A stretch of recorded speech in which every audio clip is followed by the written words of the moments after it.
What's up, everybody? Welcome back to another episode of Talking Whiskey. I am your host, Josh Daniels, and we are in a very special place today. We've got a lot to do, so hit that intro.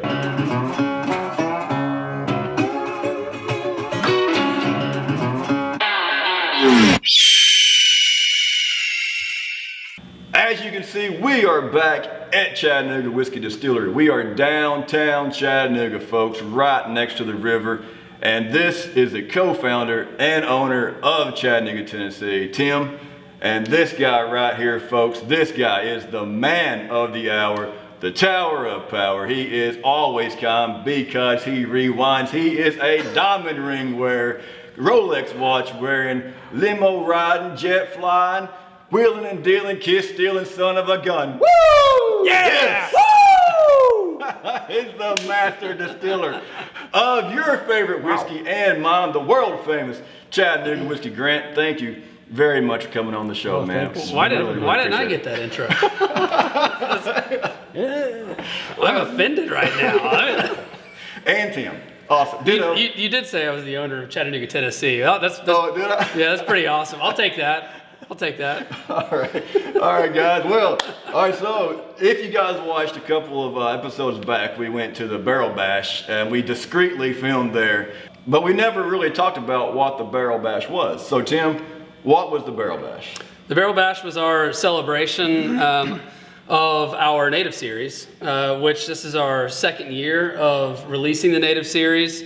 And the Native series is a beer barrel finished bourbon. It's utilizing our 1816 bourbon that our customers know so well, that we've been selling over the last several years, and sending that off to local breweries, them aging their beer in our bourbon barrels, and then getting those barrels back after that beer has been aged, and us finishing our bourbon in those beer barrels. So it's just a unique collaboration that celebrates awesome breweries and whiskey coming together. Today, Tim, what is right here on the barrelhead? Well, we have so our first three, and we did 8 this year, which that alone is just super unique. The fact that we work with 8 breweries at once is a really cool collaboration or aspect of the collaboration. So these first 3, we're working with Heaven&Ale, which is a local brewery here in town, make awesome beer. That's number 1. Number 2 is OddStory, also good friends of ours right here on MLK, and they make amazing beer as well. And then number 3 is Terminal Brewhouse. They've been around Chattanooga for a pretty long time, and in the Southside District, right across from our experimental distillery. So it's really fun to be able to collaborate with them. Okay. Also make great beer. So yeah, those are our first 3, man. Heaven&Ale, OddStory, and Terminal Brewhouse. As far as what's in there, I can let Grant speak a little bit to that. All right, so yeah, these are 3 out of the first 8 that we're gonna taste here today. And little known fact about 1816 Native, it's all the same rule-changing, law-changing 1816 base whiskey, and each finished in different beer barrels. So like Tim said, these are all stouts this year, but one thing that we really wanted to highlight was how different all these stouts can be. So I think this is a really good way to kick it off because they are pretty wildly different here. You have a Creme Brulee stout, which is also known as Heaven&Ale's Love Supreme, Mexican hot chocolate stout, and Terminal's Mocha Stout. So you can create, that's one of the great things about stouts as a category or as a class or style of beer, is that you can go in so many different directions with it. Oh man, that's awesome. Well, all right guys, well, let's get to it. Let's drink some awesome whiskey. So first we're gonna take a sip of number 1, which is our Heaven&Ale Creme Brulee Milk Stout. Oh. Cheers. Cheers, guys. Cheers. If there's one thing that pops out at me on this one, I think there's a kind of nutty character up front along with a rich, creamy, kind of like, well, creme brulee type flavor. That's exactly what I got too. I definitely got that creamy. Same thing. Yeah, nice. The milk chocolate and the nutty milk chocolate really stands out to me. and just, you know, super soft. I really find all of these to be super approachable, and I was just so excited when I got to try them. And leading off number one with Heaven&Ale, you know, just the nutty milk chocolatey taste. What makes that chocolate?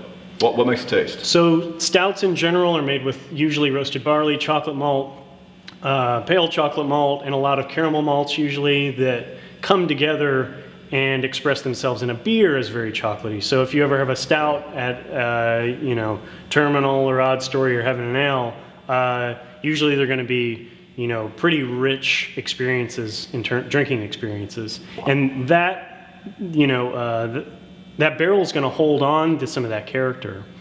And when we age the whiskey in that barrel for anywhere from 2 to 4 months in this set, it's going to kind of pull out some of that nuance of that stout and really give a nice layer, even layer across the board of these types of flavors. So. Oh man, that is so cool. That is so cool. All right, great, man. I really, really like that. Like you said, the cream is there. You know, I could definitely taste the cream in my ignorant taste. You know, I got that definitely. And man, I'm excited about picking that up at the experimental distillery. What's the alcohol proof on that? These are all 100 proof on the Native series. Okay. That may scare some people off. It shouldn't, especially with this. It is a really soft approach, and a lot of that I'm sure has to do with the finishing barrel. All right, so Tim, what's next? Number 2 is the OddStory Mexican Hot Chocolate Stout. And what's different about this than the number 1, the Heaven&Ale, is I get a little more, it's a little spicier in a great way, because it's like Grant actually in his notes has that it's ginger-like, and I definitely get that kind of spicier in a ginger way out of it. But also, you know, it's very candy-like, which, you know, I get out of it as well. So, you know, number 1, more milk chocolatey and nutty, and number 2, has a heavier candy influence, and you definitely get that out of both the nose and the taste. But I'll let Grant jump into where that's coming from. Yeah, so Mexican Hot Chocolate Stout, as it implies, there's chocolate in there, but that there's also some cinnamon and some hot peppers as well. So there's kind of a spicy sweet from the cinnamon, and of course like that richness from the chocolate. So all that together to me pops out as, you know, like cinnamon toast kind of. It's just real rich, almost like breakfast cereal, you know, the breakfast cereal you had when you were a kid where it was just too sweet for your own good. But very nice. It was just worth it. You know? Oh man, I'm excited. I'm really, really excited. This is awesome. Cheers. Cheers, guys. Yeah, that's nice. Yeah, you do get a little bit of that spicy ginger on the back of your throat. Yep. Kind of Yep. yeah. Like cinnamon cereal. Yeah, like you said, man. Yeah, that is nice.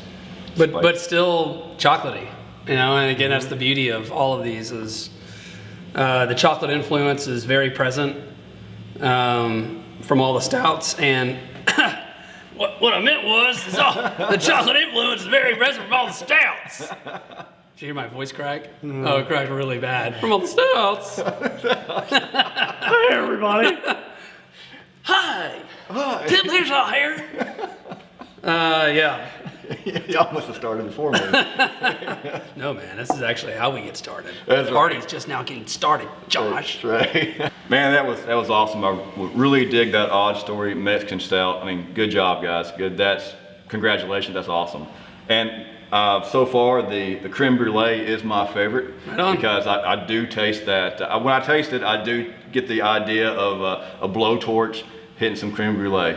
And it really comes across in the taste, and that's great, man. Sweet. So what is number 3 over there? So number 3, we have the Terminal Brewhouse Mocha Stout, which equally as good as the first 2, in my opinion. One of the notes that Grant pulled out of it right when we were sampling these things was chocolate-covered coffee beans, and that really resonates with me. If you're just looking at the differences between the 3 of these, if you're going to pick something that is different, and again, chocolate really kind of across all of them, which you can't go wrong with that, but with each of them, there is something that really sticks out to you, like it was the candied ginger for me in the OddStory. And with Terminal Brewhouse, yeah, I definitely get this coffee bean, and then you picture that chocolate covered. It really sticks out to me. Oh, but man. Let Grant dive into where that comes from. Yeah, I'm totally with you there, actually. I think it's really evocative when you can just imagine yourself just digging into a bag of those things and popping them in your mouth. And Mocha Stout, as it implies, chocolate and coffee together.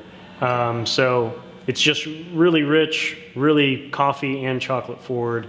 Not one or the other really overpowering, and I think that balance really showcases the Steve's passion for what he does. So, nice. Yeah. Awesome. All right, guys. Well, great. Cheers. Cheers.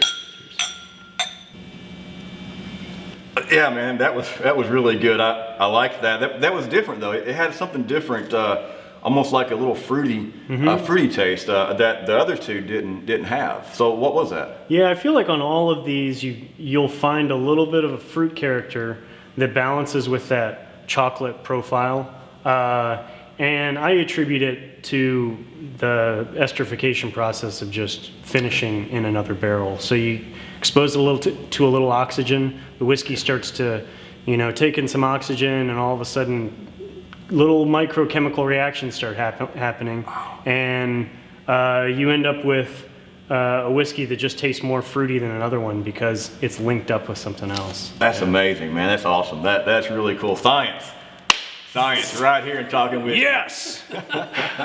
Guys, that's awesome, but that's all the time we've got for this week.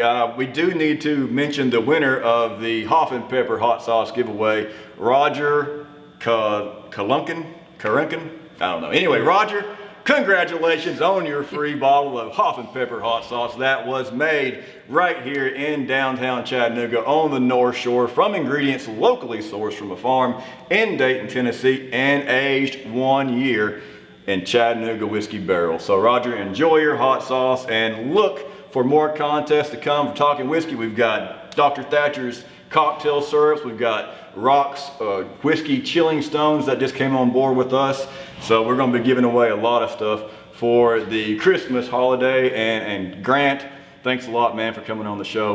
We really do appreciate it. And Tim, always, love you to death. Appreciate you, man. Let's do it again. Let's do it again next week. Yeah, all right, cool. All right. We'll see you next week. So peace.